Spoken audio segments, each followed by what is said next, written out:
क्या आप भी इस साल अपने गेहूं की पैदावार को लेकर चिंतित हैं और चाहते हैं कि आपकी मेहनत का पूरा फल आपको मिले?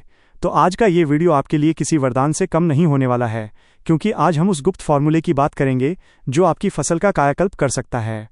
गेहूं की खेती में एक ऐसा समय आता है जब आपकी एक छोटी सी सावधानी या एक सही कदम ये तय करता है कि आपकी झोली अनाज से भरेगी या नहीं, और वो समय है गबोट यानी कि गोब की अवस्था।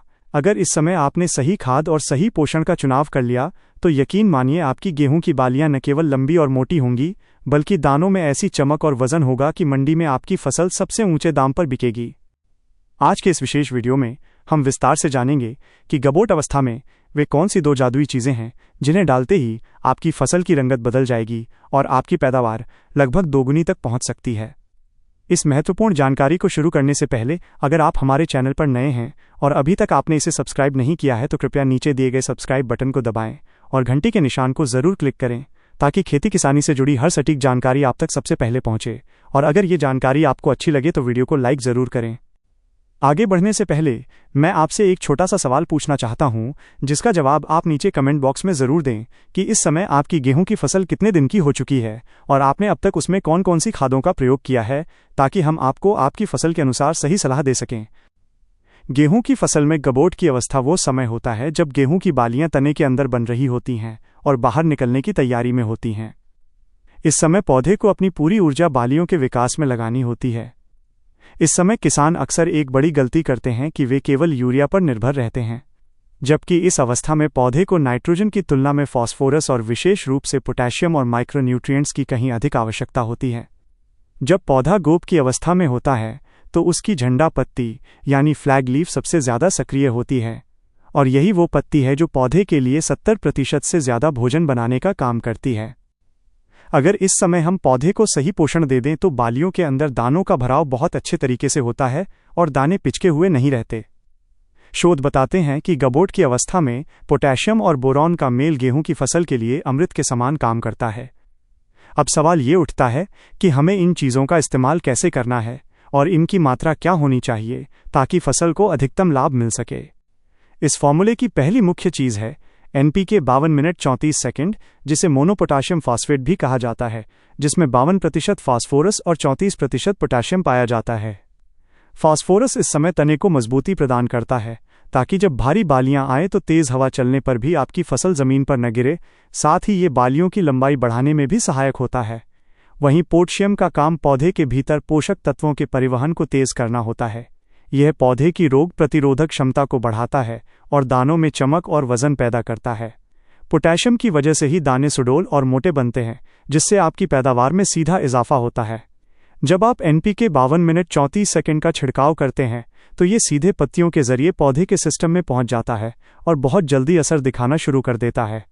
इस समय यूरिया यानी नाइट्रोजन की मात्रा शून्य रखना इसलिए ज़रूरी है क्योंकि अधिक नाइट्रोजन से पौधा वानस्पतिक वृद्धि की ओर भागने लगता है और तना कमज़ोर होकर गिरने का डर बना रहता है। इस जादुई फॉर्मूले की दूसरी सबसे महत्वपूर्ण चीज़ है बोरॉन, जो कि 20% वाले पाउडर के रूप में बाजार में उपलब्ध है। बोरॉन एक ऐसा सूक्ष्म पोषक तत्व है जिसकी कमी के कारण अक्सर गेहूं की बालियों में दानों की संख्या कम हो जाती है या बालियां ऊपर से खाली रह जाती हैं। बोरॉन का सबसे बड़ा काम परागण यानी पॉलिनेशन की प्रक्रिया को सफल बनाना है। यह पराग नलिका के निर्माण में मदद करता है, जिससे हर एक फूल से दाने का निर्माण सुनिश्चित होता है। अगर खेत में बोरॉन की कमी होगी तो परागण ठीक से नहीं हो पाएगा और आप देखेंगे कि बालियां तो लंबी हैं लेकिन उनमें दाने नहीं भरे हैं। इसके अलावा बोरॉन कैल्शियम के अवशोषण में भी मदद करता है और पौधे की कोशिकाओं को मजबूती देता है, जिससे दाने फटने की समस्या नहीं आती। बोरॉन और NPK 52 मिनट 34 सेकंड का मिश्रण जब एक साथ स्प्रे किया जाता है तो यह एक पावरफुल बूस्टर की तरह काम करता है, जो सीधे तौर पर गेहूं की पैदावार को 20 से 25% तक बढ़ा सकता है। अब बात करते हैं इसके सही इस्तेमाल और मात्रा की, जो कि सबसे महत्वपूर्ण हिस्सा है, क्योंकि गलत मात्रा फायदे की जगह नुकसान भी पहुंचा सकती है। 1 एकड़ गेहूं की फसल के लिए आपको 1 किलोग्राम NPK 52 मिनट 34 सेकंड लेना है और इसके साथ आपको 100 ग्राम बोरॉन 20% वाला मिलाना है। इन दोनों चीज़ों को आपको लगभग 150 से 200 लीटर साफ पानी में अच्छे से घोल लेना चाहिए। ध्यान रहे कि पहले आप NPK को अलग बाल्टी में घोलें और बोरॉन को अलग, फिर स्प्रे टैंक में डालते समय इन्हें एक साथ मिलाएं। स्प्रे करते समय इस बात का विशेष ध्यान रखें कि आपके खेत में पर्याप्त नमी होनी चाहिए, क्योंकि बिना नमी के स्प्रे का पूरा लाभ पौधे को नहीं मिल पाता और कई बार पत्तियों पर तनाव भी आ सकता है। छिड़काव के लिए सुबह का समय सबसे उपयुक्त होता है, जब ओस सूख चुकी हो, या फिर आप शाम के समय भी स्प्रे कर सकते हैं। दोपहर की तेज धूप में स्प्रे करने से बचना चाहिए, क्योंकि इससे दवा का वाष्पीकरण जल्दी हो जाता है और पौधों को अवशोषण का पूरा समय नहीं मिल पाता। रिसर्च और वैज्ञानिक आधार पर देखा जाए तो गबोट की अवस्था में इन दोनों तत्वों का छिड़काव न केवल पैदावार बढ़ाता है, बल्कि फसल की गुणवत्ता को भी सुधारता है। पोटेशियम पौधे के स्टोमेटा को नियंत्रित करता है, जिससे पौधा सूखे के प्रति सहनशील बनता है। अगर इस समय तापमान में अचानक बढ़ोतरी होती है, जो कि अक्सर मार्च के महीने में देखी जाती है, तो पोटेशियम पौधे को उस गर्मी से लड़ने की शक्ति देता है और हीट स्ट्रेस से बचाता है। अक्सर किसान भाई शिकायत करते हैं कि गर्मी बढ़ने से दाना छोटा रह गया, लेकिन अगर आपने समय रहते इस फॉर्मूले का इस्तेमाल किया है तो आपकी फसल गर्मी के प्रभाव को आसानी से झेल जाएगी और दाना पूरा पकेगा। इसके साथ ही दानों में मौजूद कार्बोहाइड्रेट और प्रोटीन के स्तर में भी सुधार होता है, जिससे अनाज की पौष्टिकता बढ़ती है।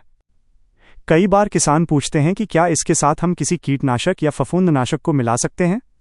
तो इसका जवाब ये है कि अगर आपकी फसल में इस समय पीला रतुआ या किसी कीट का हमला दिख रहा है, तो आप उचित सलाह के बाद ही मिश्रण तैयार करें। लेकिन बेहतर परिणाम के लिए एनपीके और बोरॉन का स्प्रे अकेले करना ही सबसे अच्छा माना जाता है, ताकि इनका अवशोषण निर्बाध रूप से हो सके। ये भी ध्यान रखें कि ये स्प्रे तभी करें जब बालियां अभी तने के अंदर हो या मुश्किल से 5% बालियां बाहर निकली हों। अगर बालियां पूरी तरह बाहर निकल आई हैं और फूल की अवस्था आ गई है, तो स्प्रे करने से बचना चाहिए, क्योंकि उस समय परागण की क्रिया चल रही होती है और पानी की बूंदें पराग कणों को नुकसान पहुंचा सकती हैं। इसलिए सही समय का चुनाव ही आपकी सफलता की कुंजी है। गेहूं की फसल में निवेश करने का ये आखिरी और सबसे असरदार मौका होता है। एक बार जब दाना दूधिया अवस्था में पहुंच जाता है, तब आप चाहकर भी उसकी मोटाई में बहुत ज़्यादा बदलाव नहीं कर पाते।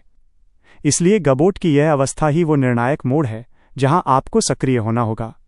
मात्र 200 रुपये से 300 रुपये प्रति एकड़ के इस मामूली खर्च से आप हज़ारों रुपये का अतिरिक्त मुनाफा कमा सकते हैं।